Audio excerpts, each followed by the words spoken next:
6 సంవత్సరాల నుంచి దీని యొక్క ఊసేయాలి మనకి మనం చేసేది ఊసేది.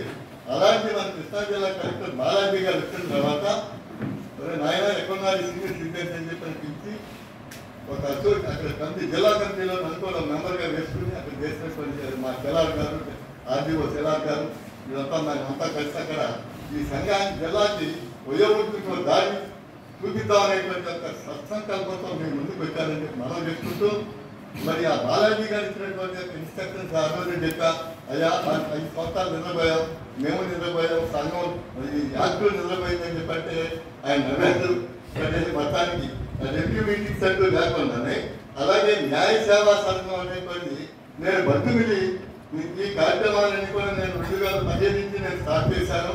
అక్కడ నేను ఏ కార్యక్రమం పెట్టానా నా ఆఫీసు ముందు జిల్లా సబార్డినేట్ కోర్టు మనం ఏమంటుందని బంధుమిలి కోర్టు మనం మీరు వచ్చారు. చాలా యాక్టివిటీస్ చేస్తున్నాం, గ్రామాల్లోకి వెళ్తున్నాము. మాకు 10 to 5 తర్వాతే మా దృష్టికి తీసుకొని వచ్చినప్పుడు వాటిని డిపార్ట్మెంట్ ద్వారానే మేము పరిష్కారం చేయడం జరిగింది. అంతేకాకుండా మేము గ్రామాల్లో ఈ చట్టాల పట్ల అవగాహనతో పాటుగా కొన్ని ప్రత్యేక కార్యక్రమాలు కూడా చేస్తుంటాము.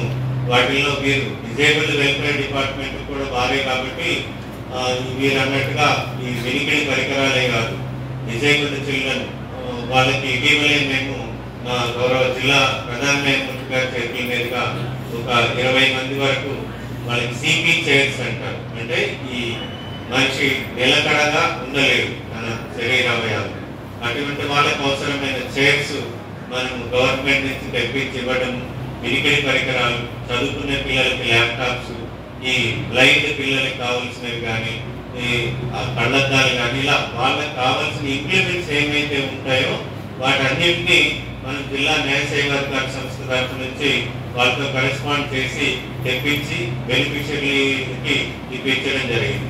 అటువంటి దాంట్లో ఈ యొక్క వెల్ఫేర్ ఆఫ్ సిటిజన్స్ యాక్ట్ ఎదురు కారణాలు దీని మూలాలు పరిశీలించినప్పుడు మనకు అర్థమైంది ఏంటంటే కుటుంబ వ్యవస్థ నుంచి రావాలని సమస్యలు ఎట్లా అవుతున్నాయి.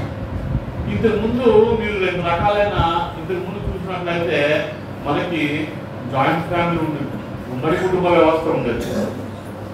ఉమ్మడి కుటుంబంలో తాత, నాయనమ్మలు, అమ్మమ్మలు వీళ్ళందరూ కూర్చుని పిల్లల యొక్క మనుగడ, పిల్లల యొక్క ఎదుగుదలని క్షుణ్ణంగా పరిశీలిస్తూ వాళ్ళలో నైతిక విలువలు పెంపొందే విధంగా వాళ్ళని పెంచే తీరు ఎందుకు కనిపి తల్లిదండ్రులకు బాధ్యత ఉంటుంది కాదు. కానీ అక్కడ ఉన్న నాయనమ్మ, నాన్నమ్మలకి ఎక్కువగా పిల్లల్ని నాయనమ్మతో ఎక్కువగా కలపటం, తాతయ్యతో కలపటం పిల్లలకి అలవాటుగా పాలిన క్రమంలో నైతిక విలువలు ఉండేది. కానీ రాను ఒక న్యూక్లియర్ ఫ్యామిలీస్ వచ్చారు.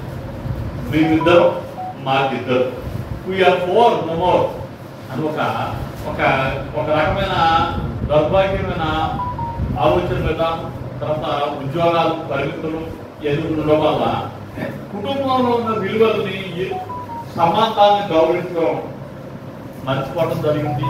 అది ఒక దుర్మార్గమైన సాంప్రదాయంగా మరి వయసు మళ్ళీ వాళ్ళందరినీ కూడా నిర్లక్ష్యంగా చూడడం.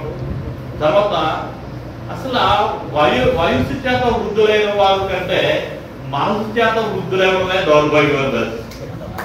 ఈ మనసు వృద్ధుజనం అంటే చాలా వయసు అనేది ఖచ్చితంగా ప్రతి వ్యక్తి ఏంటంటే పుట్టిన దగ్గర నుంచి అట్లాగే నిత్య ఎవరు ఉండరు. మేము అందరూ కూడా రేపొద్దున్న వయోవృద్ధులుగా మేము మారుతున్న పరిణామ క్రమంలో మనసును కూడా వృద్ధాప్యంలో గెట్టేసి మరి నిర్లక్ష్యం చేయడం అనేది ఒక దౌర్భాగ్యమైన భావదారిది. ఈ విషయాల గురించి మాట్లాడుకున్నప్పుడు ఎందుకంటే